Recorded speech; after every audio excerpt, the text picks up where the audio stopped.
آج کی نشست کا پہلا سوال جو میں آپ سے پوچھنا چاہتا ہوں،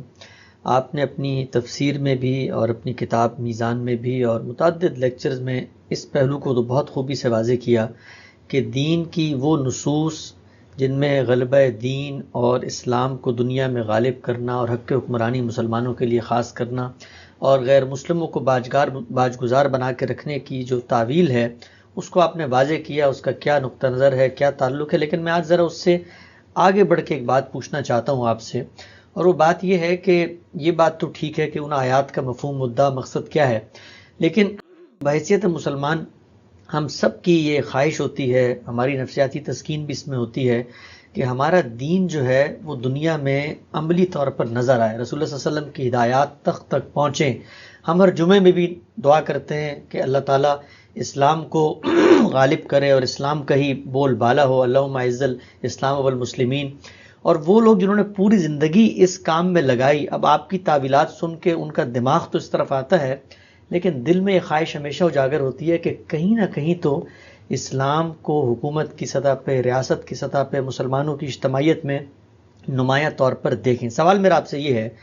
کہ مجھے یہ بتائیے گا کہ اس نفسیاتی تسکین کو مسلمان کیسے حل کریں؟ آپ نے بعض گفتگو میں فرمایا کہ مسلمان تو اپنے اسٹیج پر اپنا حصہ لے چکے ہیں، اب تو انہی قوموں کو آپ مسلمان کریں، تو اس سے لگتا ہے کہ شاید ہم لوگ کوئی خواہش نہیں رکھتے یا آپ کی طرف سے وہ کوئی عرض نہیں ہے کہ مسلمان بھی دنیا کے اسٹیج پر آئیں۔ اس تسکین کا کیا حل ہے کہ ہم بھی سیاسی طور پہ، تہذیبی طور پہ، معاشرتی طور پہ دنیا میں غالب آئیں؟ دو تین چیزیں ہیں جو اس میں ملحوظ رکھنی چاہیے۔ ایک تو جس طرح کہ آپ نے خود اس کا خلاصہ بیان کیا کہ ہمارے دین میں ہمیں کیا چیزیں کہی گئی ہیں، کن چیزوں کو نصب العین قرار دیا گیا ہے، کن چیزوں کو اہداف کی حیثیت حاصل ہے، ہمارے سامنے دین کے احکام کیا ہیں، ان کی صحیح تعبیر کیا ہے، اس پر میں دسیوں موقعوں پر گفتگو کر چکا ہوں، میری کتابوں میں بھی اس کی تصریحات ہیں۔ ان آیات کو یا ان مقامات کو جن لوگوں نے غلط استعمال کیا، ظاہر ہے کہ یہ بتانا کہ اس میں تعبیل کے پہلو سے کیا خرابی واقع ہوئی ہے، یہ بھی ہر صاحب علم یا دین کے ہر طالب علم کی ذمہ داری ہے، اور یہ ذمہ داری پوری کرتے رہنے چاہیے، کیونکہ ہمارے لیے ہدایت کا منبع اور سرچشمہ تو اللہ کی کتاب اور اللہ کے پیغمبر کے ارشادات ہی ہیں۔ ان میں اگر کوئی چیز بیان ہوئی ہے اور وہ غلط سمجھی جا رہی ہے یا اس کی تعویل میں کوئی غلطی ہو رہی ہے تو اس کو واضح کرنا دینی ذمہ داری ہے، یہ ایک پہلو ہے۔ دوسری چیز یہ ہے کہ فطری طور پر اگر میں ایک قوم سے تعلق رکھتا ہوں، میں ایک گروہ سے وابستہ ہوں، میرا کوئی قبیلہ ہے، تو میں یہ چاہتا ہوں کہ اس کو برتری حاصل ہو۔ یہ جو تفوق کی جبلت ہے یہ شخصی سطح پر بھی انسان کے اندر ہے، اور جیسے ہی وہ اپنی کوئی شناخت پیدا کرتا ہے تو اس سے بھی وابستہ ہو جاتی ہے۔ یہ اگر آپ دیکھیں تو دنیا کی تاریخ میں جس طرح افراد کو ہم جب کام کرتے دیکھتے ہیں تو یہ معلوم ہوتا ہے کہ سب سے بڑی قوت جو ان کے لیے جذبہ محرکہ بنتی ہے وہ یہی تفوق کی جبلت ہے۔ یعنی جس طرح جنس کی جبلت خرابیوں کی طرف لے جانے کا باعث بنتی ہے، انسان کے علو، انسان کے ارتقاء کی طرف جو چیز اس کو دھکیلتی ہے وہ یہ تفوق اور برتری کی جبلت ہی ہے۔ تو اس کا ظہور شخصی زندگی میں بھی ہوتا ہے۔ یعنی یہ ایک الگ بحث ہے کہ یہ حدود سے تجاوز کر جائے تو ظلم بن جاتی ہے، عدوان بن جاتی ہے، تکبر بن جاتی ہے، لیکن ایک درجے میں انسان کے اندر جو مسابقت کا جذبہ پیدا کرتی ہے یا آگے بڑھنے کا ذوق پیدا کرتی ہے یا کچھ چیزوں کو حاصل کرنے کے لیے مہمیز کرتی ہے، وہ ظاہر ہے کہ یہی جبلت ہے۔ تو یہ شخصی سطح پر بھی اپنا اظہار کرتی رہتی ہے۔ آپ دیکھتے ہیں کہ ہر آدمی اس تگودو میں ہوتا ہے کہ وہ تعلیم پائے، وہ کوئی کاروبار کرے، وہ زیادہ سے زیادہ کمائے، وہ دوسروں سے بہتر زندگی بسر کرے، آسائشیں حاصل کرے، آرام کے مواقع اس کے پاس ہوں، دنیا کے اندر اللہ تعالیٰ نے جو کچھ بھی خیر پیدا کیا ہے وہ زیادہ سے زیادہ اکٹھا کرے۔ تو سارے انسان آپ کو اسی تگودو میں لگے ہوئے نظر آتے ہیں۔ طالب علموں کو دیکھیں، کاروباری لوگوں کو دیکھیں، افسروں کو دیکھیں، ملازمت کرنے والوں کو دیکھیں، یہ شخصی سطح پر اس جذبے کا ظہور ہے۔ یہی چیز میں نے آپ سے عرض کیا کہ جس وقت انسان اپنی ایک گروہی یا اپنی ایک مسلکی شناخت پیدا کرتا ہے یا قومی شناخت پیدا کرتا ہے یا قبائلی شناخت پیدا کرتا ہے تو اس سے وابستہ ہو جاتی ہے، اور یہ بالکل فطرت کا تقاضا ہے۔ تو لوگ اس کی جدوجہد کرتے رہے ہیں۔ کتنے قبیلے ہیں کہ جو دنیا پر چڑھ دوڑے،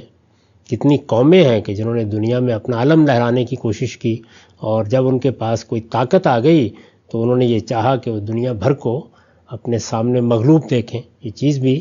دنیا میں ظہور پذیر ہو چکی، بڑی سلطنتیں قائم ہوئیں، بڑے فاتحین اسی طریقے سے نکلے، اور ان کے ساتھ بھی کیا چیز تھی؟ ایک قومی تفاخر کا جذبہ تھا۔ یہی چیز جس وقت آپ کسی مذہب کو اختیار کرتے ہیں تو بالکل فطری طریقے سے اس مذہب کے ماننے والوں کے اندر بھی پیدا ہو جاتی ہے۔ یعنی میں اگر پاکستان سے تعلق رکھتا ہوں تو آپ دیکھتے ہیں کہ 2 ٹیمیں بھی اگر کسی میدان میں اترتی ہیں کھیل میں بھی، تو میرے جذبات وابستہ ہو جاتے ہیں، اور میں یہ چاہتا ہوں کہ پاکستان کی ٹیم یا میں جس ملک میں بھی رہتا ہوں اس کی کوئی اس طرح کی صورت ہے تو اسے فتح حاصل ہو۔ یہی چیز قوموں کی سطح پر جو ایک مسابقت ہے وہاں بھی نمودار ہوتی ہے۔ تو یہ بھی بڑا فطری جذبہ ہے، یعنی اس کی کوئی مذمت کرنے کی ضرورت نہیں ہے۔ یہ مذہبی بنیاد پر ہو، یہ قومی بنیاد پر ہو، یہ قبائلی بنیاد پر ہو، ہمارا دین جو تعلیم ہمیں دیتا ہے وہ یہ ہے کہ اس کو ہمیشہ حق کا تابع رہنا چاہیے۔ اس میں انصاف کے خلاف کوئی کام نہیں ہونا چاہیے، اس میں کسی کے خلاف ظلم اور عدوان نہیں ہونا چاہیے، اس میں کسی کو نقصان پہنچانے کی کوئی خواہش نہیں ہونی چاہیے۔ یہ کھلے میدان کا مقابلہ ہو، اور اس میں مسابقت اور رشک کے جذبات تو ہوں لیکن حاسدانہ جذبات نہ ہوں، ظالمانہ اقدامات نہ ہوں۔ اگر یہ چیز نہیں ہے تو یہ جبلت اپنا اظہار کرتی ہے، شخصی زندگی میں بھی کرتی ہے۔ ایک شاعر آپ دیکھتے ہیں کہ وہ شعر کہہ لیتا ہے تو اس کی خواہش ہوتی ہے کہ ساری دنیا کو اٹھا کے سنائے اور لوگ داد دیں اس کو۔ تو انسان چاہتا ہے، یہ انسان کے اندر یہ چیز موجود ہے، حدود میں رہے، دوسروں کے لیے ظلم و عدوان کا ذریعہ نہ بنے، کسی کی جان مال آبرو کے لیے خطرہ نہ بنے۔ تو یہ ایک جائز جذبہ ہے، اس کا اظہار افراد بھی کرتے ہیں، قومیں بھی کرتی ہیں، اور قومیں اپنی ہر شناخت کے لحاظ سے کرتی ہیں، نسلی شناخت کے لحاظ سے بھی کرتی ہیں، اسی طرح وطنی شناخت کے لحاظ سے بھی کرتے ہیں، اور مذہبی اور مسلکی شناخت کے لحاظ سے بھی کرتی ہیں۔ ایک ہی مذہب کے ماننے والوں میں مختلف گروہ پیدا ہو جاتے ہیں، یعنی کوئی حنفی ہے، شافعی ہے مثال کے طور پر، کوئی اشعری ہے، کوئی ماتریدی ہے، کوئی دیوبندی ہے، کوئی بریلوی ہے۔ تو ان کے اندر بھی یہ چیز ہوتی ہے کہ ہمارا مسلک، ہمارا نقطہ نظر، اس کو دوسروں کے مقابلے میں ایک برتری اور تفوق حاصل۔ تو یہ میں نے عرض کیا کہ فطری چیز ہے، اس فطری چیز کا فطری حدود میں اظہار ہو، خواہش ہو، اس کو کوئی کنڈم نہیں کرتا۔ اچھا، ضرور اس میدان میں اتریں اور جدوجہد کریں، یہ دوسری چیز۔ تیسری چیز جو اس میں معافی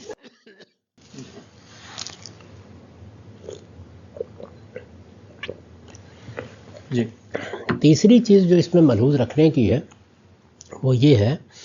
کہ آپ جس میدان میں بھی آگے بڑھنا چاہتے ہیں اس کے لیے قدرت کے قوانین کا مطالعہ کریں۔ یعنی اللہ تعالیٰ نے اگر کسی میدان میں آگے بڑھنے کے لیے کوئی ایسی صلاحیت کو شرط بنا دیا ہے جو وہ خاص لوگوں ہی کو دیتا ہے، یعنی میں اگر یہ فیصلہ کر لوں کہ مجھے سائنس میں کمال حاصل کرنا ہے لیکن میرا ایپٹیچیوڈ وہ نہیں ہے، میرے اندر اس کا فطری رجحان نہیں ہے، یا کوئی آدمی یہ کہے کہ مجھے غالب کی طرح کا شاعر بننا ہے، لیکن شعر کہنا تو ایک طرف رہا، موضوع کلام کو اپریشیٹ کرنے کی صلاحیت بھی نہیں رکھی گئی۔ تو ایک یہ دیکھنا چاہیے کہ کیا فی الواقع آپ کے اندر وہ صلاحیت موجود ہے، اس کے لیے جو ضروری حالات چاہیے کیا وہ آپ کو میسر ہیں، اور اگر میسر نہیں ہے تو کیا آپ کے پاس وہ مواقع ہیں کہ جن سے آپ ان حالات کو سازگار کر سکتے ہیں۔ یہ دونوں باتیں دیکھنے کی ہوتی ہیں، فرد کی حیثیت سے بھی، قومی حیثیت سے۔ تو جو اگلی بات میں کہہ رہا ہوں وہ یہ ہے کہ جب بھی آپ دنیا کے اندر برتری چاہتے ہیں، آگے بڑھنا چاہتے ہیں، مسابقت اختیار کرنا چاہتے ہیں، تو آپ کا یہ اقدام حقیقت پسندانہ ہونا چاہیے۔ ٹھیک جائزہ لیں کہ آپ کہاں کھڑے ہیں۔ اس وقت مسلمانوں کا حال یہ ہے کہ وہ علم اور اخلاق کے لحاظ سے آخری درجے کی پستی میں جا چکے ہیں۔ اس میں ایک خواب میں دیکھوں، ایک آپ دیکھیں، ہماری قومیں دیکھیں، تو وہ خواب رہیں گے، وہ شرمندہ تعبیر نہیں ہو سکتے۔ میں نے عرض کر دیا کہ یہ جذبہ تو فطری جذبہ ہے کہ ہم آگے بڑھیں، ہمیں دنیا میں بڑا مقام حاصل ہو، جذبہ تو اپنی جگہ قابل قدر ہے، لیکن یہ مطالعہ کیا جائے گا نا کہ کیا اس وقت ہمارے حالات ایسے ہیں کہ ہم یہ خواب دیکھیں۔ یعنی اگر یہ خواب اس طرح دیکھا جائے کہ حالات کا صحیح تجزیہ کیا ہے، مرض کی شناخت کی ہے، زوال کے اسباب متعین کیے ہیں، اور یہ سمجھ لیا ہے کہ علم اور اخلاق میں برتری حاصل کرنی ہے، کیونکہ قوموں کے عروج و زوال کا فیصلہ اسی پہ ہوتا ہے۔ تو آپ صحیح میدان میں جدوجہد کریں گے، اس صحیح میدان میں جدوجہد جب آپ کریں گے تو اس سے کوئی خرابی پیدا نہیں ہوگی،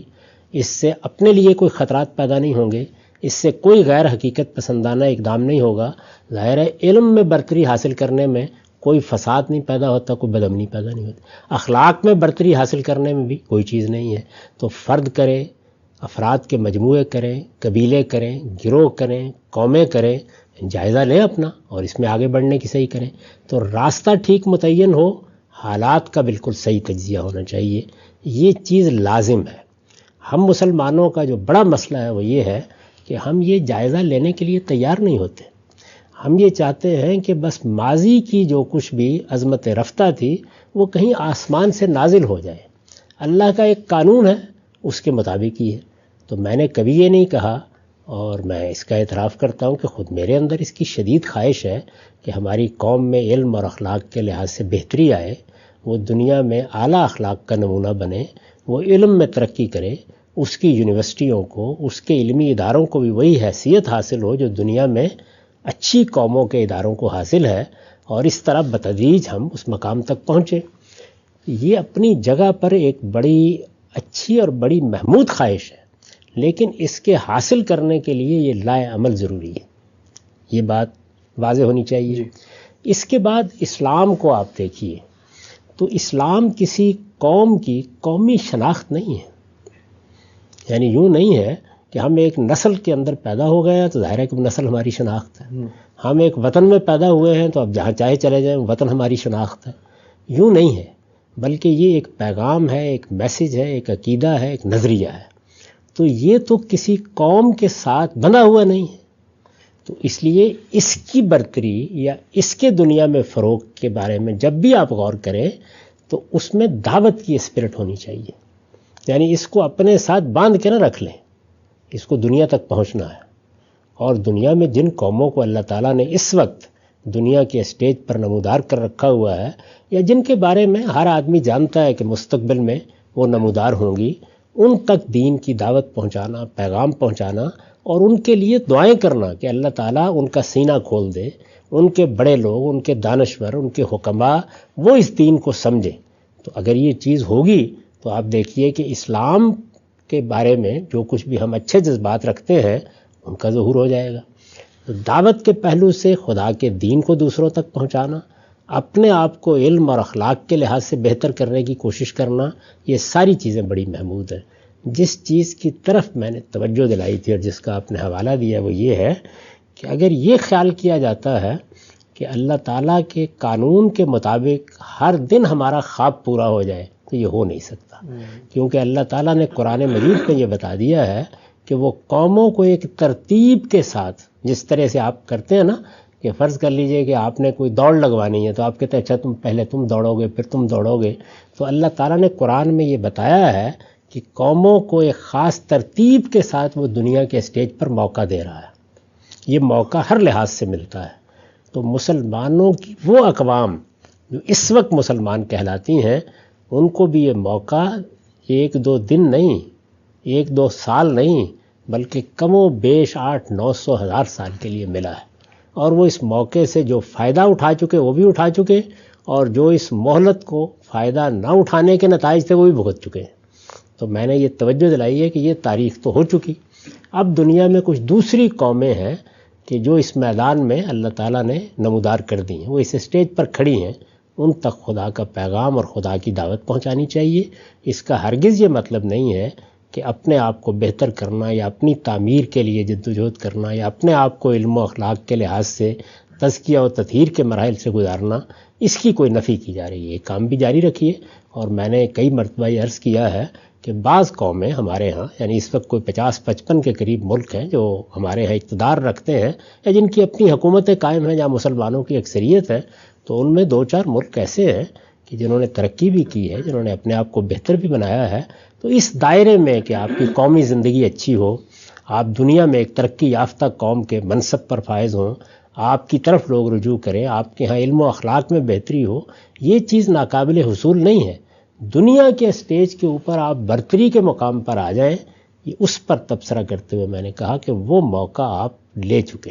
اب دنیا کی کچھ اور قوموں کو صدیوں تک اللہ نے یہ مہلت دے رکھی ہوئی ہے، دیکھیے، نہیں کہا جا سکتا کہ کبھی کسی اور کا موقع بھی آ جائے۔ ٹھیک ہے صاحب، بہت ہی تفصیل سے آپ نے اس موضوع پہ اظہار خیال کیا۔ کچھ چیزیں ضمنی طور پہ مزید بھی سمجھنا چاہتا ہوں۔ آپ نے فرمایا کہ یہ خواہش ہونا بہت فطری چیز ہے، لیکن اس کو روبہ عمل کرنے کے کچھ قوانین ہیں، ان پہ ہمیں چلنا پڑے گا۔ تو پھر مجھے یہ بتائیے کہ خلافت کے بارے میں آپ کا تصور لکھا پڑا موجود ہے، جو دینی نصوص سے لوگ استدلال کرتے ہیں، اس پر کیا آپ کا نیریٹو ہے؟ لیکن کیا دین سے الگ رکھ کے بھی مسلمان یہ خواب دیکھ سکتے ہیں، یہ انہیں دیکھنا چاہیے ہے کہ کیوں نہ خلافت کا ایک انسٹیٹیوشن قائم ہو اور تمام ممالک، تمام مسلمان ایک جمعیت کے طور پر دنیا کے اسٹیج پر ایک مضبوط قوت کی طرح سامنے آئے؟ خواب دیکھا جا سکتا ہے دین کے تصورات سے علیحدہ کر کے؟ دیکھیے، بات یہ ہے کہ آپ نے دیکھا کہ یورپی یونین قائم ہوئی تو اسی دنیا میں قائم ہوئی، اسی زمانے میں قائم ہوئی۔ انہوں نے اپنا ایک متحدہ پلیٹ فارم قائم کیا۔ اسی طرح سے 50 کے قریب ریاستوں کے ایک مجموعے کو یونائٹڈ اسٹیٹس آف امریکہ قرار دیا گیا۔ تو یہ دنیا میں کوئی ایسا ناقابل عمل معاملہ نہیں ہے۔ اگر مسلمانوں کی مختلف ریاستیں بھی اپنے اندر کوئی نظم پیدا کرتی ہیں یا یونائٹڈ اسلامک اسٹیٹس کی کوئی صورت اختیار کرتی ہیں یا اس کا خواب دیکھتی ہیں، تو یہ بھی بہت اچھی بات ہے، ضرور ہو، لیکن یہ کیسے ہوگا؟ اس کے لیے بھی آخر کوئی عملی مقدمات ہوں گے نا۔ تو میں نے اس سے پہلے بھی عرض کیا تھا کہ اگر مسلمان اس کی اس وقت کوئی عملی صورت دیکھیں تو کیا وہ یہ ہے کہ کوئی ایک قوم نکل کھڑی ہو، پھر آپ گھوڑوں پر سوار ہو جائیں اور سارے ممالک کو فتح کر کے اس پر اپنا پرچم لہرا دیں۔ اس کا دور گزر گیا۔ آگے کیا ہوگا، اگلے زمانوں میں کیا چیزیں دوبارہ نمودار ہو جائیں گی، وہ ابھی مستقبل کے پردے میں ہے۔ اس وقت تو صورتحال یہ ہے کہ فتوحات کے ذریعے سے اس طرح کی بڑی سلطنتیں قائم کرنا، جیسی عباسیوں کی خلافت تھی، بنو امیہ کی خلافت تھی یا عثمانیوں کی خلافت تھی، یہ اب ماضی کی بات ہو گئی، اس کا تو کوئی امکان نہیں۔ اچھا، رہ گئی یہ بات کہ اس وقت کی مسلمان حکومتوں کے مفادات یا ان کی معاشی سطح ایسی ہو جائے کہ مفادات ہی اس بات کا تقاضا کر رہے ہوں کہ وہ جمع ہو جائیں، بظاہر اس کے کوئی آثار نظر نہیں آ رہے۔ دوسری بات، اب ظاہر ہے کہ آپ اگر اس کی نفسیاتی تسکین کے پہلو سے کوئی اچھا لائے عمل چاہتے ہیں، تو میں کئی بار عرض کر چکا کہ وہ بات مولانا وحید الدین خان جو ہیں انہوں نے فرمائی تھی اور بالکل ٹھیک فرمائی تھی۔ قابل عمل راستہ صرف وہی ہے، اور وہ راستہ کیا ہے کہ آپ کے ہاں حرمین کے منصب قیادت پر اس وقت جو لوگ فائز ہیں، وہ اپنی سیادت، اپنی حکومت، اپنی بادشاہت کو اسی طرح آئینی حکومت اور بادشاہت بنا لیں جس طرح کہ برطانیہ عظمیٰ نے بنا لیا، اور سارے مسلمان ملکوں کے ساتھ وہ تعلق قائم کر لیں، اور مسلمان ملک بھی کر لیں جو برطانیہ عظمیٰ کی بادشاہت کا کینیڈا اور آسٹریلیا کے ساتھ ہے۔ واحد قابل عمل راستہ یہی ہے۔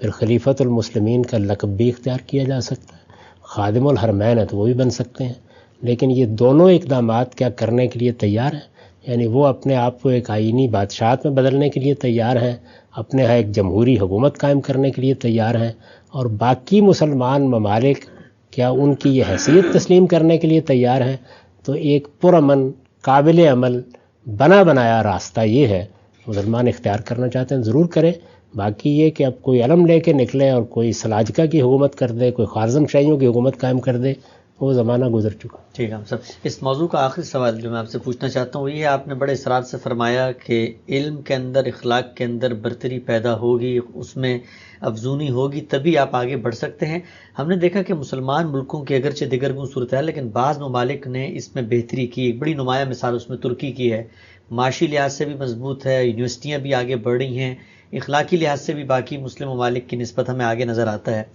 یہی چیز ہے کہ وہ ان کو مہمیز فراہم کر رہی ہے۔ ہم دیکھتے ہیں کہ ترکی کی قیادت اب دنیا کے اسٹیج پر مسلمانوں کی ایک نمائندہ قیادت بننے کے لیے ابھر رہی ہے۔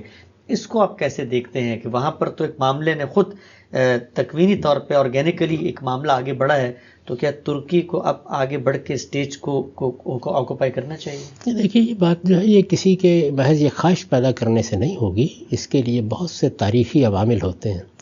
جس تجویز کی طرف میں نے اشارہ کیا، تاریخی عوامل اس کے حق میں فیصلہ کر چکے ہوئے ہیں۔ یعنی حرمین کو جو حیثیت حاصل ہے وہ ظاہر بات ہے کہ فطری طور پر حاصل ہے۔ اس سے پہلے اگر ترکی مرکز بنا تھا تو وہ عثمانیوں کی فتوحات کے نتیجے میں بنا تھا، فتوحات کا دور گزر گیا۔ تو اب تو کوئی پس منظر، کوئی ماضی، کوئی مذہبی بنیاد، کوئی ثقافتی بنیاد ہوگی نا، تو وہ بنیاد حرمین کو حاصل ہے، اس سے پہلے حاصل ہے۔ یعنی اگر کسی کو کہا جائے کہ مسلمانوں کا قلب کیا ہے تو یہی کہے نا جزیرہ نما عرب، وہاں پہ حرم ہے، وہاں پہ رسالت مآب صلی اللہ علیہ وسلم کا شہر ہے، تو ایک فطری پس منظر اس کو حاصل ہو چکا ہوا ہے۔